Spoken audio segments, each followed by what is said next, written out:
Hello, everybody. My name is the bloody Kiwi buzzsaw Travis Banks, and guess what, everybody? Everybody, I'm back with my baby, me bloody mujer, me chica, Jessica Jackson. Hello, everyone. Welcome back. I'm back. Did you miss me? I missed all of you. I missed you terribly. I was in the house by myself, and I was ripping my hair out, going crazy, bouncing off the walls. I didn't even leave the house. Now, I know you're trying to make me feel guilty, but at least now you know my value. Yeah. Well, here's the thing. I didn't even leave the house. I didn't even go out that door. You didn't? No, I like Uber Eats the supermarket food to the house. So that means you didn't come into contact with any women. Only the neighbors. And it's because they were trying to like, what's that smell? They were like banging on the door and stuff. What was the smell? What was the smell? Just I'm very my curious. fecal matter smeared on the walls, turned into a caveman. Oh, Welcome back. We're so happy to have you back. oh, thank you, Bobs. Oh, let's hug because we have to be so close to the microphone Oh, anyway. we're already hugging whilst doing this podcast. And also, this is the second time we've recorded this Yes. because the sound was so bad. Let's be very honest. We've had a few struggles, haven't we? Yeah, we have. Trying to clean up the sound of this podcast. Yeah, so if this one doesn't go very well, then you'll know why we haven't done a podcast in about a month. Yeah, and also I just want to say to the dog across just from us, how dare you start barking when we start recording? How dare you? It's okay, Travis. Breathe. All Breathe. the sound issues that we had, and then he just starts barking. Cheeky fuck, he knew. He was looking through the window like, I'm gonna fucking bark. Travis has zero patience for these kind of things. It's good that I'm by his side to like calm him down. Otherwise, I think your head would explode. Mm-hmm. Yum, I'm having a Coke. He's having a Coke. You see, let's get really real with you guys. About 2 hours ago, after we finished in the gym, we went for all-you-can-eat wings, and Travis had 2 burgers and just like 4 plates of wings, and I had a burger and 3 plates of wings, and we are done.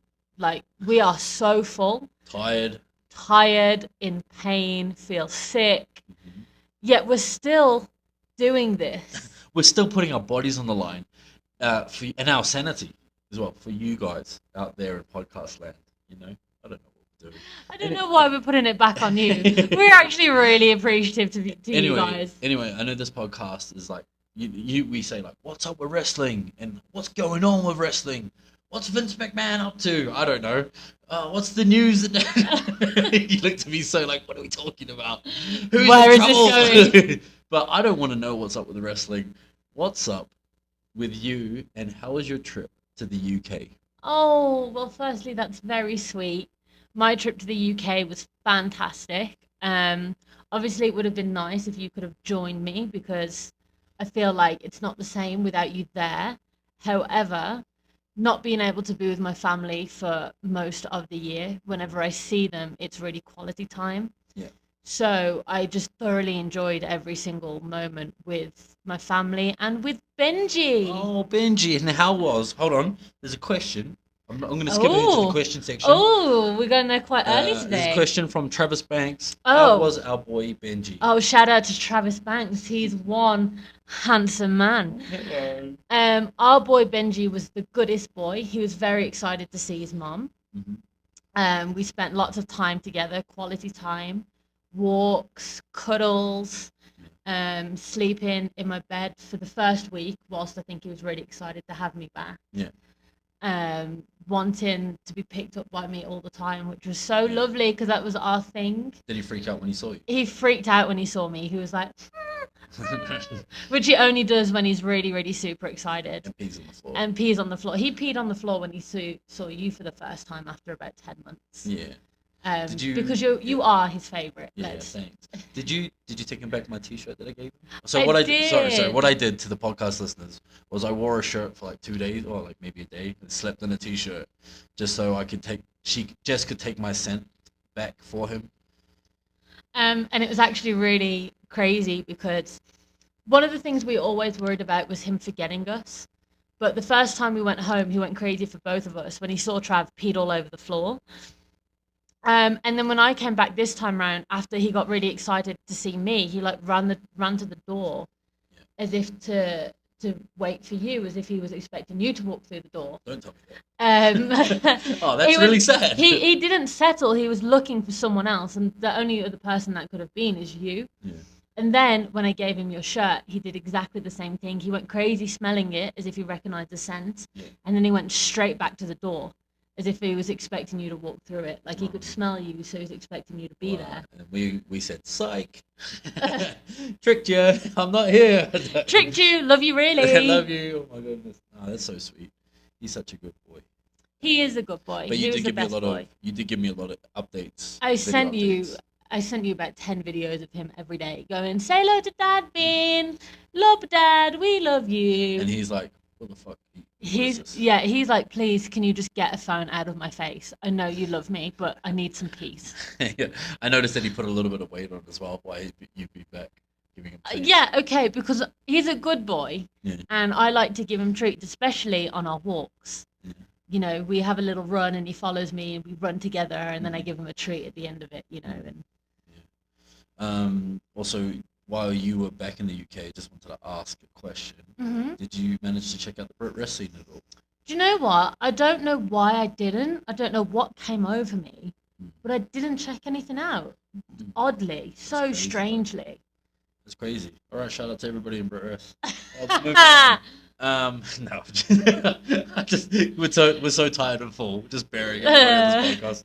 No, but that's like This could get crazy. But how was your family as well? My family were amazing. Yeah. I had really nice times with them. I had a lot of quality time with my dad actually, because we had to drive to a passport office to renew my passport. It was like 2 hours there, 2 hours back. We went for lunch. We went shopping. Oh my god! But he took me shopping. It was so sweet. Unbelievable. He was like, "You can have anything that you want." Oh my! You know, he's like, "I'd never get to treat you." Just get some dresses. I got more like gym clothes actually. Oh, yeah.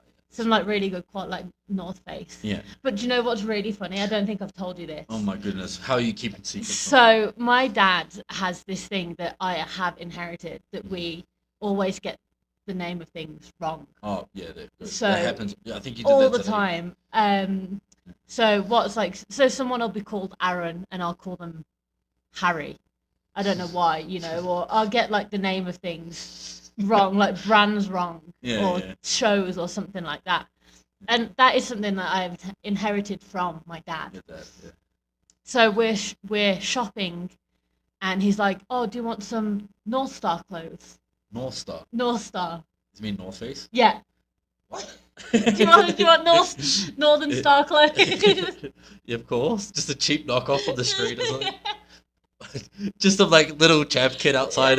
Hey mate, you want some bloody North Star? What are you talking about? Do you know what though? Yeah. That pretty much happened to me in Birmingham. Yeah.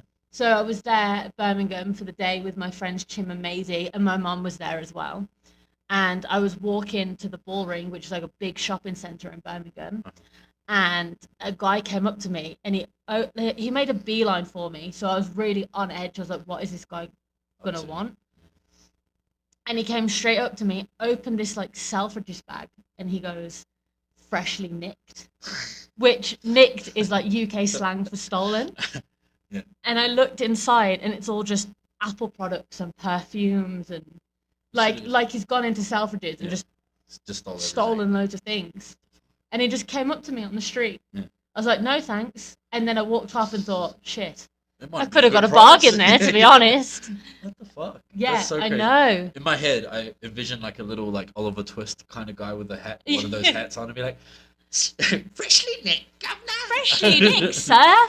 Would you want to buy some? Do you like some Apple products? Shut up, man. Your UK accent is spot on, by the way. That's the whole UK. That's the UK. That's all accent. the UK is to you. Hello. Hello, mate. Good day, Bonza. Wait, there's Australia. Good day. We don't. So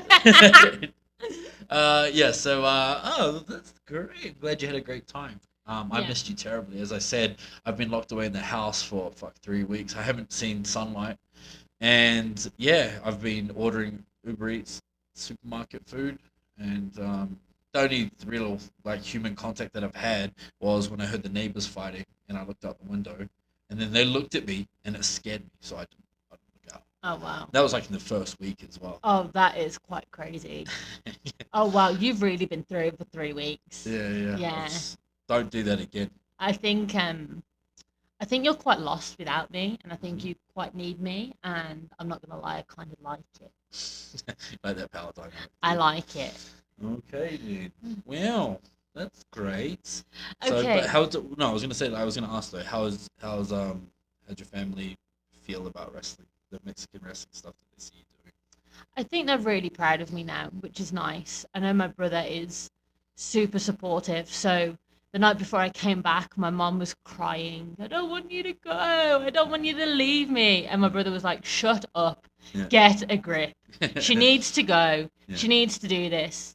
I think it's nice because my brother doesn't really see me as like his annoying younger sister anymore. He has a little respect for me because I've gone out and I've like traveled the world. Yeah. I've earned his respect in a way. Yeah. And that's like the biggest respect that you need to earn. That is such a huge like thing for me. Yeah. And he's really supportive. That all supportive. I know it's so difficult for all of my family not to see me for most of the year and only get very little time with me now. Yeah. And obviously we talk a lot and we message a lot, we FaceTime a lot, and you know, like we did at Christmas and with your family too, and it makes you feel like you're in the same room as them. It's lovely. Yeah. But you know, it's not the same as being with them. And so I know it's really difficult for them as it is for us with both of our families. Yeah. I mean, obviously, I've been through it a lot more. I've done it like before you have, like a lot earlier in my career, and it's like one of those sacrifices that are always like so hard when you're trying to make it as a professional wrestler, like being away from your family. I mean, this is like cliche stuff in wrestling to like talk about, but like until you're actually living it, you don't realize how hard it is to be away, even for like little things like that you wouldn't like birthdays and even like little milestones and stuff like that. Yeah, I think when you see your family together doing things and you're not there, it does hurt. You know, you want to be there celebrating. Yeah. So when they say about making sacrifices, I think it's said so easily, but it's really felt. Yeah. You know, you really feel like it is a sacrifice, but this is what we need to do, and our families understand that and they respect that, and you know, they love us and they want to support us in what we want to do, and I think we're both very, very fortunate with that. It's funny though because like right at the start of right now my family's on the opposite end of that. But when this very first when like wrestling first started, obviously they were like concerned, didn't know what I was up to, they didn't really understand it. And now if I was the one that was like, I think I'm gonna quit because it's getting too hard, there's too many fucking critics on Twitter, my mom would be like, shut up, you're gonna continue. Like I don't think she would let me quit. You know what I mean? She definitely wouldn't. Me and your mom are on the same wavelength with that. She's like, son, you are not giving up. And I'm like, thank you, Chris. He is not giving up. Preach it. But look at the fucking Twitter comments. Shut up. Preach it, Mum. Mama Bly. Say my real name. Hey, what? How dare you? That's it. I'm gonna delete the podcast. We're gonna have to do it again. I'm gonna have death threats on my fucking door again. Oh, hello, neighbors. Hey, how are you? Of course. So yeah, I was really the thing is, obviously I held down the fort with the podcast, but it was really nice to see that you were back and having a good time with your family. Can I just say you did a really great job of holding down the fort? Oh yeah, whilst I was away. Did you like my podcast about my journey through the WWE? I did, and the WWE. I did because I think I messaged you and told you this, but I know all of what you're saying. It's stuff that we've talked about a lot, but I was still hooked to the podcast episode. I was still listening to you so intently and interested in everything that you were saying, which for someone who already knows what you're going to say, I think that's testament to... my bloody storytelling chops, is that what you're saying? Exactly. Thank you very much. You know, you're like Tom Hardy reading a bedtime story.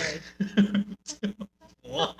What? Do you not know that? No? What is that? So, like, there's a children's channel. No, there's a children's channel in the UK called like CBeebies. Yeah. And right before it goes off the air, I think sometimes they do like bedtime stories. And Tom Hardy read a bedtime story, and the internet went crazy for it. Oh really? Yeah. I didn't even know that. Yeah. Was it Venom? I don't know. No, That's the only it was. quote. It That's was the only quote. That's the only thing. Oh no, does it as Bane? Yeah, fucking hell, Tom. Just read the story, dude. Just scare all the kids before they go to bed. Yeah. Just read bloody Twinkle Twinkle Little Star. Well, okay, so yeah, that's great, and it's great to have you back. I'm happy that you're back in the bloody house with me. I'm Oh. able to leave the house now. I have confidence again. I'm a new man. Yeah. Can I just say as well, Travis did a very nice thing Okay. and came to the airport to meet me. And when I got through the gate, he was standing there with a box of donuts, Uh-huh. and I immediately cried. And the donuts, because. Okay, we could do a joke here, but it was more about seeing your handsome face. Nice. It was funny because I was standing there with the box. I told you this, but like, Yeah. I was standing there with the box of donuts, and there was like an old lady with like her husband, like a white old American lady, in Mexico airport, and she was just like, she just turns to me, classic like old lady. She's just like, what did she say? She goes, She likes the oh donuts. yeah, she goes, she likes the donuts, doesn't she? And I was like, huh? Can you do it in your like Southern American accent? She likes the donuts, doesn't she? And then I don't know what that was. Oh, my heart, my beating heart. She likes the donut. She likes the donut. I don't know. But yeah, and I was just like, oh, well, I couldn't find any flowers. So, donuts were like the next best option. That's what I said to her. And she goes, well, donuts last forever. And she like pointed at her stomach. And then I was like, gave her like a generous laugh, like, yeah, yeah, lady. But it was nice. It was nice. She was just being friendly, but you know. So yeah, and then also while I was there waiting for you, I saw the best thing ever: a husky dog reunite with its owner at the gate. I think that should give you faith that dogs do remember their Yeah. owners. He was so excited. He was jumping everywhere Oh. and like squealing and stuff. If my luggage hadn't taken 4 years to come, I would have seen that moment. Yeah, yeah. So welcome back. Should we move on? Thank you. Should we move on? Yeah. Well, we've already been busy, haven't we? So We have. we had a show on the weekend for Eusa Producciones. Yes. And it was a great show. Great show. 2,000, 3,000 people there, you'd say? Yeah, it was absolutely full. Yeah. And a big shout out to Aosa, because in Mexico we've had a lot of good experiences and bad experiences, but the bad experiences make you appreciate the good experiences. And when you work with a promoter as professional as he is, Yeah. you really appreciate it. So Yeah. can't talk highly enough. And we of had, it. yeah, and like you had a good match as well. I had a great match. You were with Yulisa. Yeah. She used to be in WWE. Yeah. Mambo, who's Yeah. a very popular exotic wrestler. And for Yeah. the people out there that don't know what an exotic wrestler is, it's a guy dressed as a girl. I think usually, or is that always the case? I'm not sure, but like that sort of, and they represent that sort of community, and The people love them. their people love them. So much. So popular. Yeah. And there's a very popular wrestler that was in your match called Pimpinella. Yeah. Super famous, super popular, a little bit older now, obviously, but it's cool that you get to mix it up with these sort of legends. And like, if we hadn't come to Mexico, you would never even get that kind of like experience. Yeah, and I think just having experience in the ring that's like less pressure and more fun.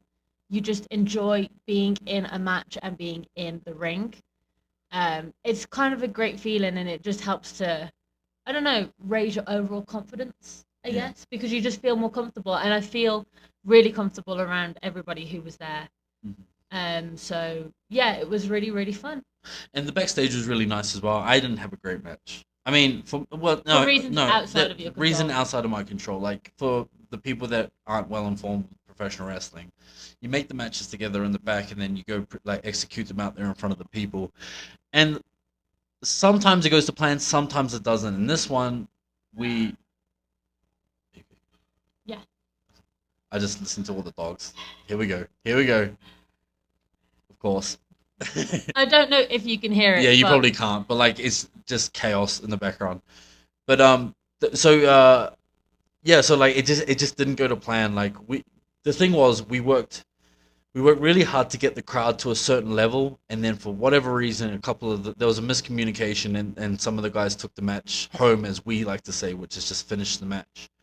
and we had so much to go, and the crowd was finally coming up that I was just frustrated that we didn't get to give them everything. And for me personally, I don't like to be that type of lazy wrestler, and I want to give the fans like a good standard of work.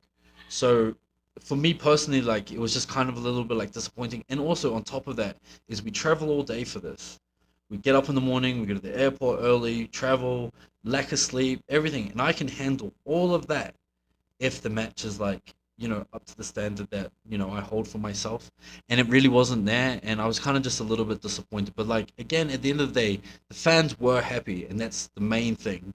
But it just wasn't the standard that I really wanted to give. Yeah. And I think the last time we recorded this podcast before we had to scrap it because of the sound, we were saying, like, I mean, we get into one of the questions later, but like I was just saying, like I know a lot of fans can be really critical of like the work and stuff, and I never try and like listen exactly to what the fans want because they don't really know exactly what's going on behind the scenes or what decisions were made or whatever.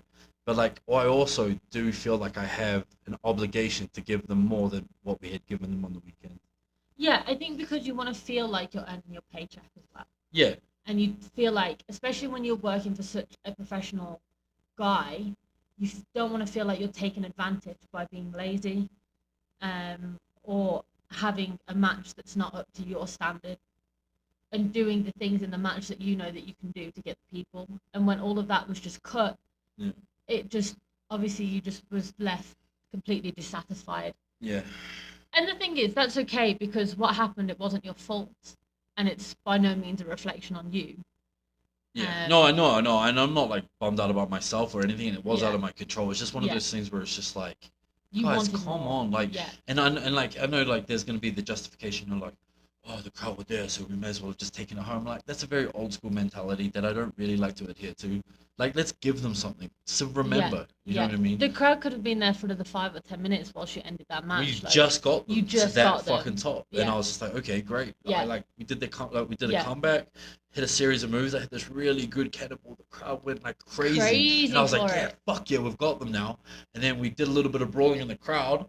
I looked back to the ring, match ended, and I was like, what the fuck? Yeah, I think because a lot the heat, the particular part of the match went on far too long, Yeah. and the crowd just needed something to get their teeth into. Yeah, And finally, you gave them that, and then it just ended. Realistically, whoever called it, I think it might have been a little selfish. it's whatever though. But Again, it doesn't really matter. Like I don't. it's It's one happened. Yeah. match. That's it. Again, just to my original point. Like I just hate like doing all that travel, getting up, like you know what I It mean, was a like really long day as well, and cold. because it was freezing, Yeah, so colder than we expected it to be, way colder. yeah, We ended up having to wait around for people, so we didn't really get a chance to. We had about 40 minutes in the hotel before we had to go to the show, and we'd been up since 5 a.m., for you. 4 a.m., and then we ended up uh, not getting back to the hotel until 3 a.m. Yeah, in the morning. And then we had about an hour before we had to then get in the van to go get to in the the van to go back airport. to the airport. So we Yeah, really didn't sleep at all. yeah, and It also was yeah, freezing cold, and then yeah, by the time we got but back, yeah, we crashed. but also too, the show started at like 6:37, Yeah, maybe 7:30, because I yeah, think they were waiting for Mil Mascaras, which was cool that he was on the show. amazing. Blue Demon was on the show. Yeah, Marcus Corleone, great dude. Helped us out a lot as we've been in contact with him. So so there was a lot of cool dudes, cool guys in the back. But like, show didn't start till like 7:30. Didn't finish till well past after midnight, and that's way too long for a professional wrestling show. especially when it's 5 degrees. Yeah, and I know we sound like we're complaining about it a little bit, but it was fine, and it's always good to like be in the back. And I was telling you before, Jess, but like, Marcus Corleone was there. Yeah, For the guys that are like know WWE from like 2001 to 2005, it was Mark Jindrak. And what happened when he finished WWE? He actually came to Mexico and had a fucking amazing career here. And it was just cool to talk with him in the back about all that and go through all that with him, because it was a little bit inspiring for us to hear his story, considering I've pretty much done the same thing, come out of WWE and come to Mexico. So like, it was just nice to hear him speak on that and his frustrations and stuff like that. And he was saying like, you know, he didn't learn Spanish until like 2 years after living here, and that's kind of like where we are now. Yeah, it said it took him a good few years for Spanish to click, and that's exactly how it feels for us. Yeah. So I guess it felt kind of reassuring for us. And he was really nice because he said to us, you know, message me anytime. I'll give you some advice if you need it. I know you guys probably know what you're doing, but you know, if you never ever need anything, you know, I'll be here for you guys. And for meeting him the first time that day, Yeah. that was really, really nice. Yeah. He didn't have to say that or be how he was with us, so Yeah. that was really awesome. But it's just nice because like that's one of the best parts about professional wrestling is just like talking to like guys that have been in the business for as long as like he has been in the system of WWE and like going through his journey, and you know you're like you know because I always talk to you about it, but like I love talking to people about their journey through professional wrestling. Like that is like one of the things that I absolutely love about professional wrestling. Listening to guys and girls talk about how they got into it, what inspired them, what was the thing like the turning point, how they got their success, and all these things, their favorite moments. And like I just love that because I don't know, it gives me perspective on wrestling, and you know, I've obviously gone through it one way, and it's just nice to hear somebody else go through it like such a different way. Yeah, well, everybody has their own individual stories, and I think whether you are a superstar in wrestling or not, what you do outside of wrestling, who you are away from wrestling, that's equally important whether you're at the top of this industry or not. You know, you don't have to be a superstar to have a really interesting story and be a really cool person. Yeah, and like also too, like it like gives I like to respect those people that have come before me as well, Yeah, and who's paved the way. paved the way. And like remember the time that we went to the Mexicali show and we were in the car with Damien 666. Yeah, awesome. Yeah, he was so nice, and So we nice. know him because he works the crash and like does all that stuff behind the scenes. But like, remember I was just asking him. I was just like, one thing that I remember asking him was like, what's the difference between when you started to now in professional wrestling? And he was saying, you know, the old like the old grumpy kind of vet cliche of like too many moves, too many false finishes, and you know this is what I did when I started and that. But it was just nice to hear, you know. Do you know what? I love you for that as well because I get really nervous Give to. it Oh, sorry. I get really nervous to, I guess, talk to old veterans sometimes. Yeah. I'm worried that it comes across as disrespectful. I don't know Just why. asking them questions. Just asking them questions. I don't know why. I kind of, I guess, get socially awkward, but you don't have that. So you just go ahead and ask questions that I kind of want to know, Yeah. and they just come to you. And I think it's great because then you spark up a really interesting conversation. Yeah, and you know, like also too, you never know what will come out. Like you never know what kind of piece of advice they might like bestow upon you. Like something that might give you like an aha moment or like something that you can really think about and like apply for yourself. So like, and also too, I feel like I want. This sounds kind of corny, but like I want them to like feel valuable as well. Yeah. Not like that it's my job to like make them feel valuable or like me asking them questions should make, but I want them to feel like their time in professional wrestling is worth it Yeah. and they have wisdom to bestow. Like Yeah. I want them to feel like good that they could pass on something. Yeah, and the next generation of wrestlers know about their career and want to ask them about their career. Yeah. You know, I think you know personally for yourself when somebody comes up and goes, "Can you tell me about WWE or how was it or Yeah. what was NXT like? Yeah. What was the performance center like?" Do you like Twitter? Do you like Twitter? But ask people who already know about your career and then they're asking questions. Yeah. I think it's a really cool thing for you. Yeah, well, yeah, and it's also a little surreal as well. Like this guy the other day, he asked me, he was like, "Oh yeah, I watched all your WWE stuff, or like I followed you throughout WWE and NXT and stuff," and I was just like, and he was like a younger guy, and I was just like, "Fuck, I feel old." Like, it makes me feel really old, but like it wasn't even that long ago. But it's just like it's crazy that somebody is followed me, or like, Yeah. and I never knew like. But that was the thing in NXT UK. I felt like that wasn't the case. Like nobody was watching, and then you've got somebody here like here that's asked me like, "Oh, I watched everything of you in NXT UK. Can you tell me about this? Can you tell me about that?" It's like, oh, that time does have value that I can now tell you a story about. 100%. I think that's something that you struggle with that some things that you have done haven't been as valuable as you would have liked them to have been. But then when you come here and people are really interested about what you've done, it's a good reminder that actually you've already done so much in your career and there's still so much to come. But the things that you've done, they aren't wasted. And I think that's probably like wrestling in a nutshell, isn't it? You just want to know that the time that you've spent here is like valuable, and like there's Yeah. a like I don't know. For me especially, is like, am I leaving a legacy behind? You know, a legacy with a black mark. Yeah. But that's the thing. I think even when I very first started, that was like one thing that was in my mind. It was just like, I want, if I'm gonna be, I guess even outside of wrestling, like how can I leave my mark in this world?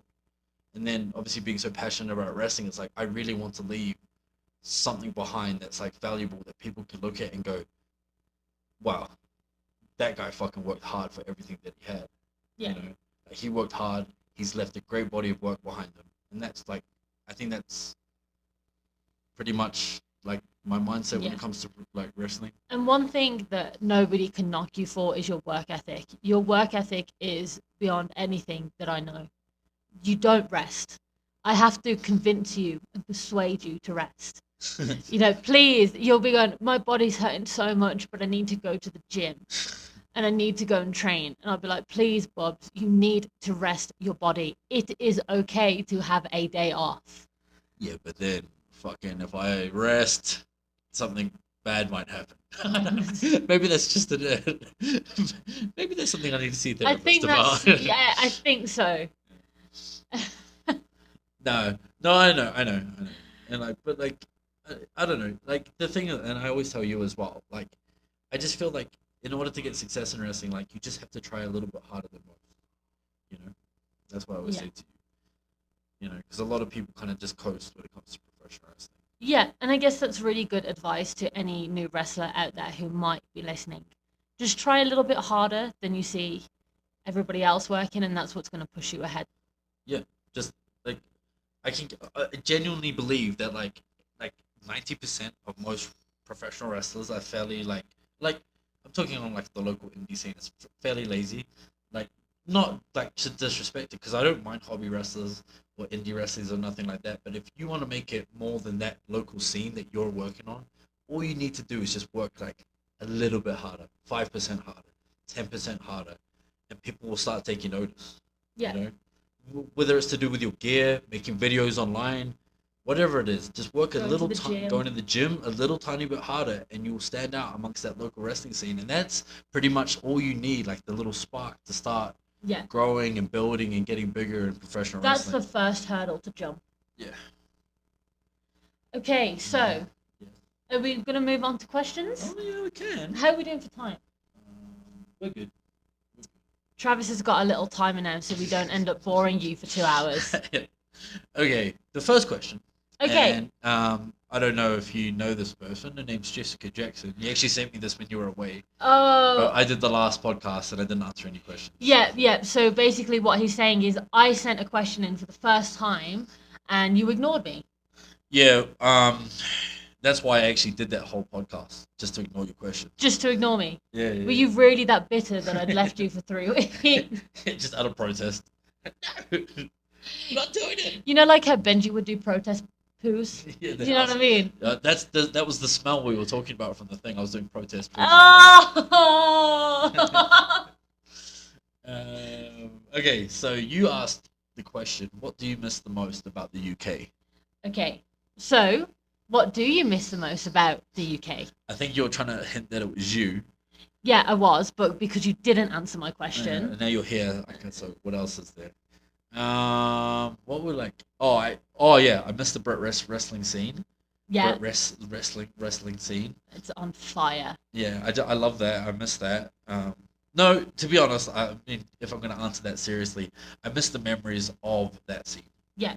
Obviously, it's not like that Which, anymore. the thing is, you want to think about it in as positive way as you Yeah. can. I know you feel like it's a little bit tarnished, Yeah. but it was a massive, huge part of your career. So whatever you can think about it positively, I think that's great. Yeah. So when I think back to the UK, I do miss that a lot, or that time in professional wrestling.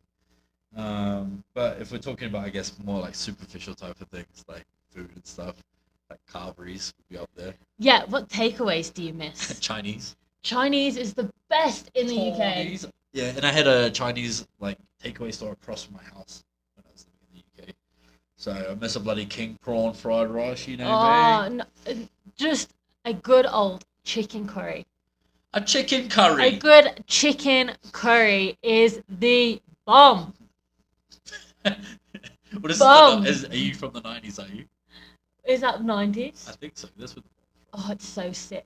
so It's sick. I said it so anyway. sick. That's so Oh, fucking I sick. didn't love a chicken curry. Also, just to rewind, we didn't wish me a happy 37th birthday.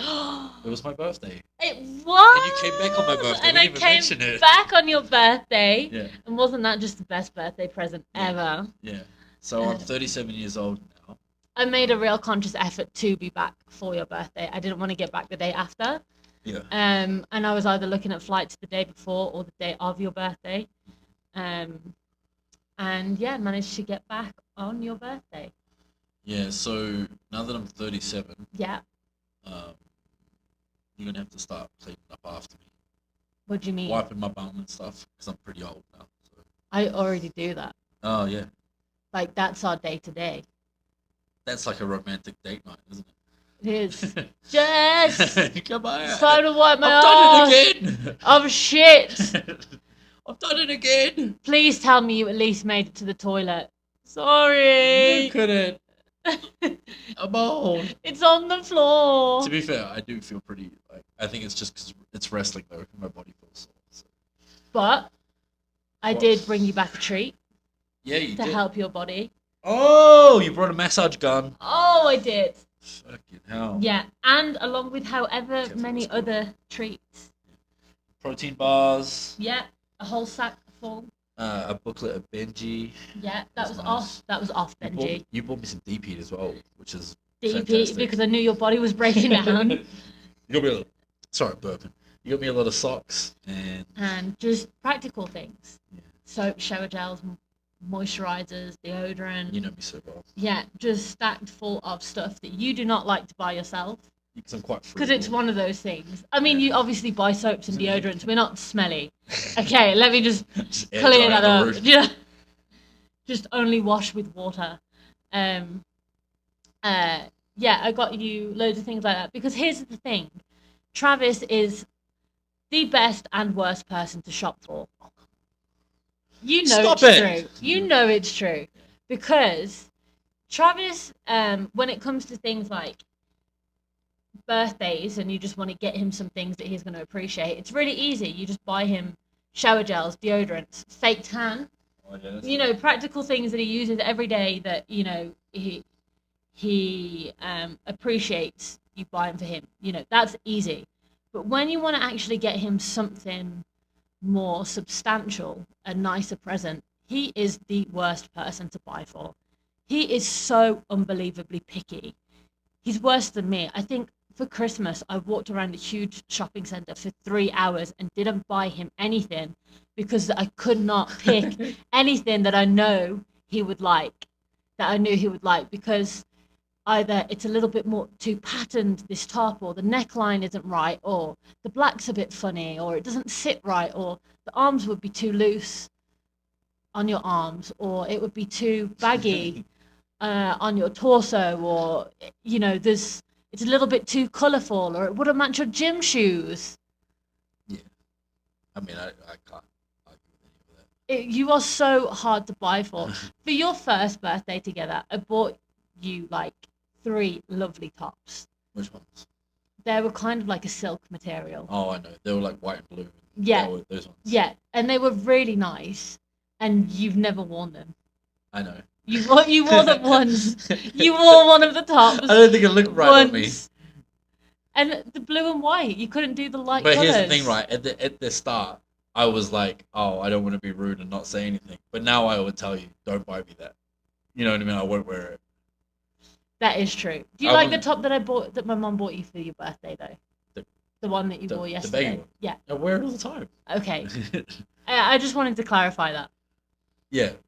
But like, I will tell you now. I will tell you, like, I don't like. But that's the thing. I'm just gonna. What's the point? What's the point of buying it if I'm not gonna wear it? Just don't put that out there. The thing is though, like, if someone was just to buy me a top and I didn't quite like it, I would still just be like, okay, yeah, I'll wear it. It doesn't matter. You are so like, I will never wear this in my life. Ever. This will not go on my body. Why have you spat in my face? Yeah, that's why you didn't wear any of the tops that I bought you for that first birthday we together.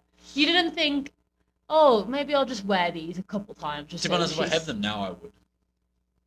Do you not have them? Not yet. Oh, wow. You didn't even bring them to Mexico. Wow. Wow. Well, I did waste some money there, didn't I? I could have got my money back for that. I could have got you some soap All for right. that. And you also asked, what do I miss the most about New Zealand? Your family? Yeah, my family. My mum, my dad. That's about all. My cousins and stuff. You know, I do miss my family. I miss like I miss the like the lifestyle, but it's so expensive to live there. And also too, if I was to go back, like to be in like the New Zealand wrestling scene, just wouldn't be like enough for me anyway. And like again, I don't particularly like a lot of that scene anyway. But like, I mean, there's some good friends and stuff, but I just don't think it would be for like work and stuff like substantial enough for me to be there and viable for me to be there. So you know, when I think of New Zealand, the only real things that like I miss are New Zealand and just the lifestyle as well because it's pretty chill. Weather's nice always. As well. I do think though that we need to go to New Zealand muy pronto. Muy pronto. Because you have a new little sister, don't you? What? Oh, I was like, what? My mom's pregnant? Mom, how dare you? What? Why did you tell Jess and not me? Yeah. Yeah, I got a little dog. They've got a new little dog. Called Jibby. So yeah, I need to go see her as well. So that would be pretty cool. And it is really important for my parents to have that dog as well because we haven't had one since well, we had a dog when I was like a teenager called BJ, and we had it for 19 years. Which is crazy. Unbelievable. Yeah, my dad took such good care. Well, they both did, but my dad, like, yeah. And when she died, when I was in America wrestling, which was the fucking worst thing in the world, it just destroyed us, like all of us, the whole family. Yeah. And you know that we then didn't get a dog for like. Though they haven't had a dog for like 10 years. And I was always saying, you need to get one. Just whatever. Yeah. But they were always like, my dad was especially like, oh, I feel like I'm portraying BJ. And I was like, come on. But like, they finally just got one. Yeah, they're recently retired though now. So I think the time was right. Yeah. So that's, yeah, and I'm really happy for them as well. Because I know my dad would love having another dog in the house. Okay, let's move on with the questioning. Favorite I don't know. Favorite type of match to wrestle? Easy. Singles easy? Match. Singles matches. Yeah, for me personally, to sink my teeth into a match and really kind of show off my ability and kind of project the theme or what I'm really a story that I'm trying to tell, a singles match is way easier and I feel way more comfortable with that. And it's the best version of myself when I'm in a singles match. When you're in like big matches, like 6-man, sometimes in a tag as well, it's kind of just plug and play. Like just plug your moves in, plug your character moments in, and that's all. But when you're in a singles match, you get to really sink your teeth into something substantial, and that's what I like, especially with like a strong style match. And I feel like when you come out of those matches as well, you actually feel like you've done a lot. You've done something, like you've really been through an ordeal. And, you know, you earn your rest days, sort of thing. Yeah, I can only echo everything that you just said. I think you've got it bang on. Yeah.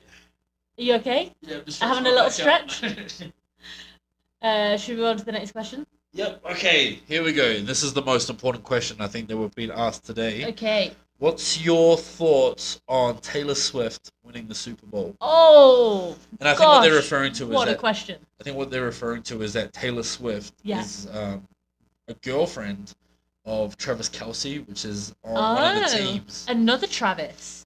Yeah. I can only vouch for Travis's. Oh, hello. But yeah, I don't know anything.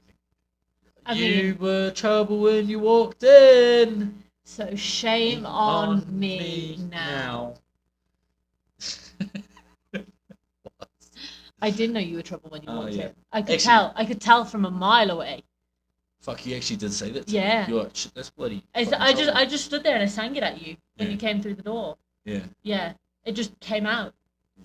I don't think people on the podcast want to hear me sing, so No. I'm not going to. But that's what We've done happened. yours. Yeah. No, I don't really know anything about American football, and it's not big at all in the UK.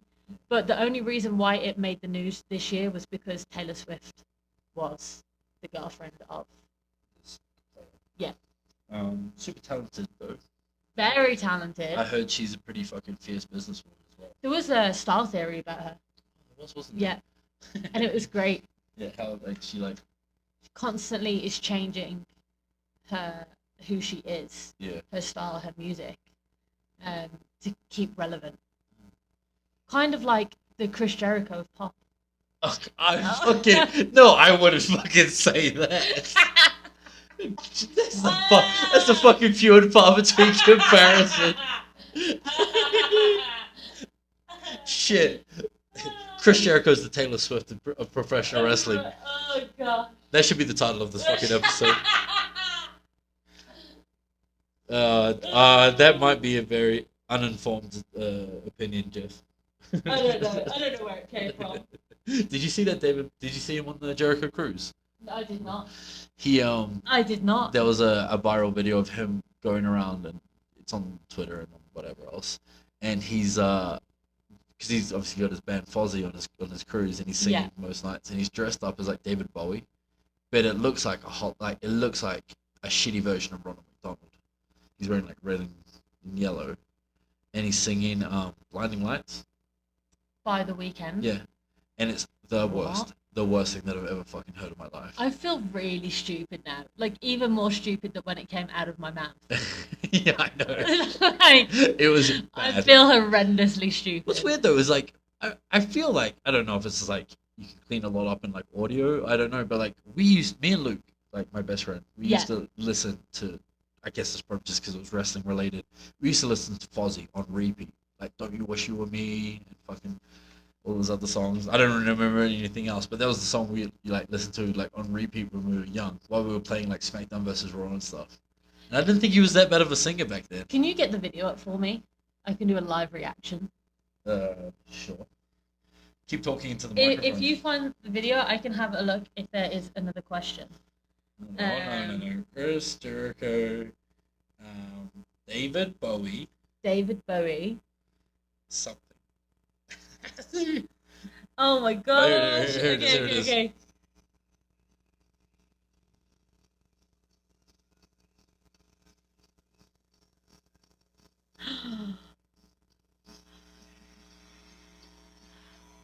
Oh my gosh! It's not good. That's horrendous. Yeah. Sorry for the silence for a second. I was trying to listen intently. And then I heard like a ooh. It was like, I think it's a bit where it goes, It's- I'm going to have to watch all of it later. Yeah. Okay, should we move on from Okay. Swift, from Chris Jericho being the T Swift of our generation in professional wrestling? Okay, when are you coming to Houston for a match? Anytime Soon. you want us. Anytime you want us, this is what you're gonna do. If you want us to have a match in America or anywhere around the world, you're gonna fucking talk to their promoters and you say Travis Banks and Jessica Jackson are just the fucking reddest dudes that will come and wrestle for you. So good. Travis likes to fucking kick dudes and shit, All that Travis does is just kicks. and Jess does like fucking some moves. And she shit. has like some buns in her hair. And she wears, like, a mouth guard and shit. And they wear like kick bands and shit. They have And like they look fucking. so good. They have like super sick matches. So if you want us in Houston, and that's the sort of shit you like to see, what we just did for you right there. See how entertaining we are? We'll just do that. It's a two-person stand-up act. It would bomb so quick. Yeah, it would. Okay. My here granddad we used go. to do a little bit of stand-up though. I found out recently. Your granddad? Yeah. Oh yeah. Yeah, he was a fireman, Okay. and they used to do like events because, you know, it's Charity like events and stuff. no, like the fire stations back in the day, they used to have like function rooms, and they would have parties and talent shows and stuff like that. So he would like perform and do like a stand-up routine. And apparently it was really good. So Do you know any of his jokes? it was like something with pots. I think like wee pots maybe or something like that. You I don't guys know. like these pots? Yeah, he Laugh. used to do fucking laugh. Laugh or set your house on fire. No. So there you go. Wow. Yeah. Well, That's maybe something. if professional wrestling doesn't work out, you could get into stand-up I don't think my accent can comedy. Yeah. really sets me up for a career in stand-up comedy. I What, would really babe? struggle in the podcasting world. You guys to be like to honest. laugh? Yeah. Could you imagine me doing TV voiceovers? How are you, babe? Oh, am ya? Oh, am ya? Okay, let's move on. What's your toughest opponent in Mexico?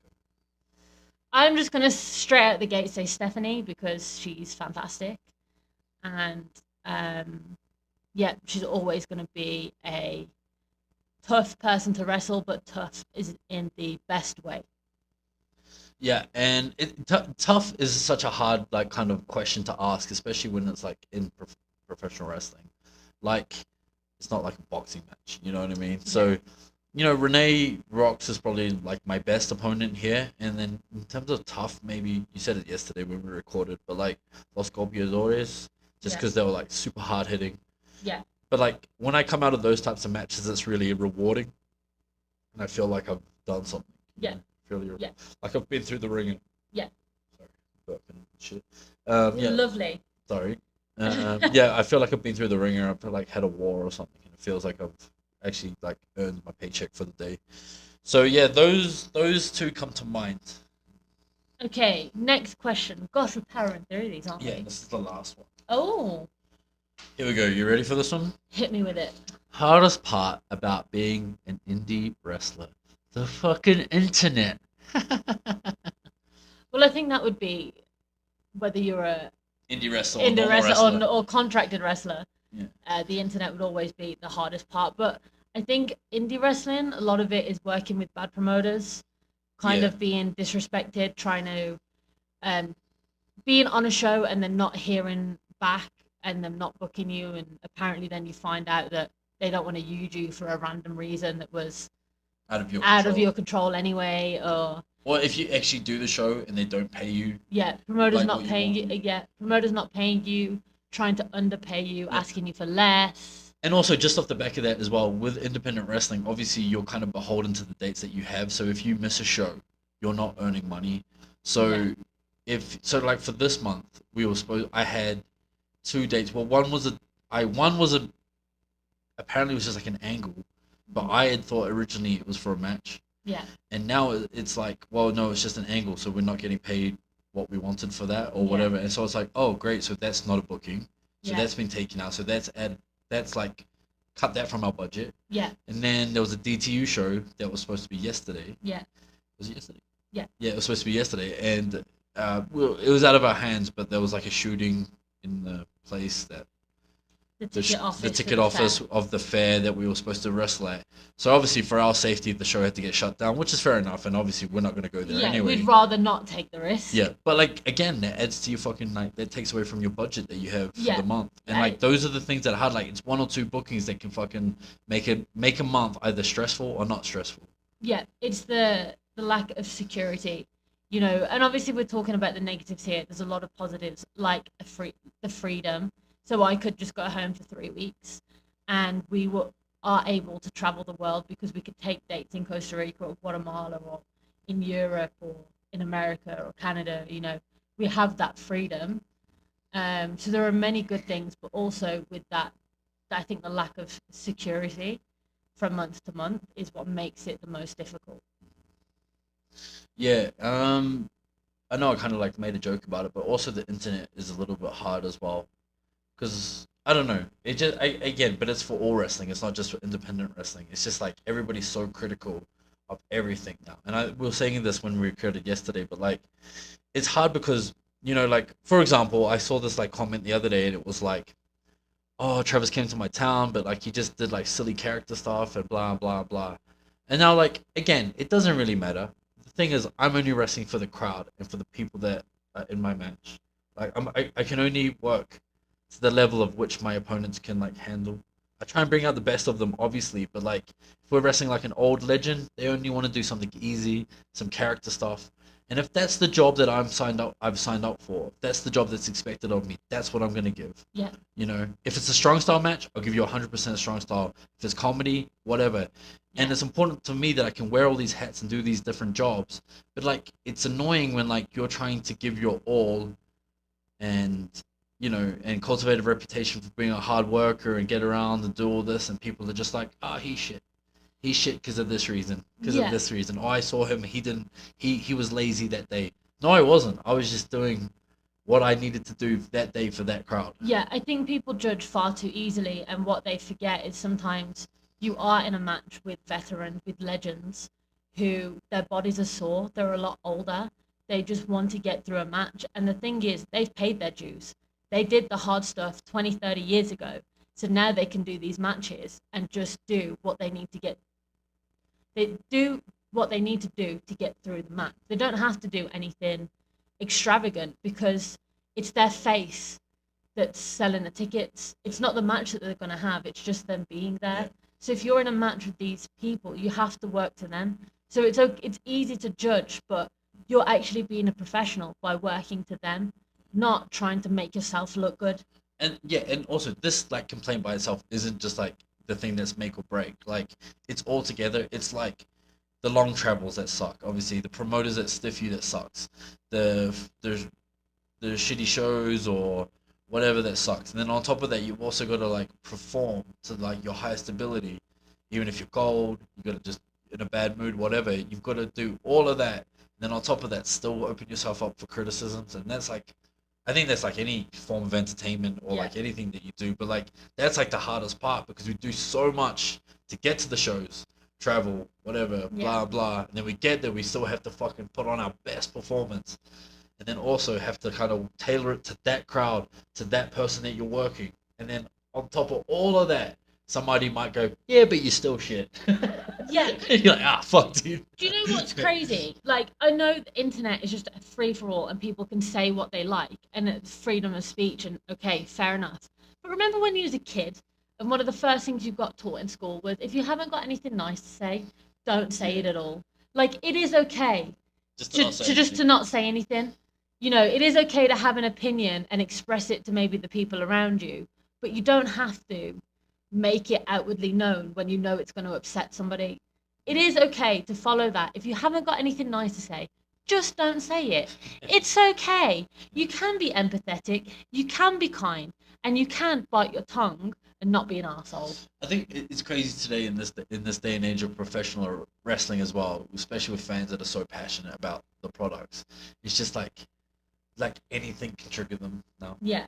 Anything like you could just it might not even be anything. Like we're talking to Mike Ginger, and he was saying that like when he does interviews now, and people will comment, "Oh, he looks so old," but he's like, "I was in WWE like in 2005." I know. And It's I'm almost like, 20 he's like, years ago. and he's like, "I'm 47 now. Like, what did they expect? Like, how could I Yeah. still look like that?" Like, he goes, "But like, that's the general thing that he gets. Oh, he's fucking old, blah blah blah." And it's just like, I'm sorry, and he can't control that, obviously. It's aging. It's a natural process that happens to everybody.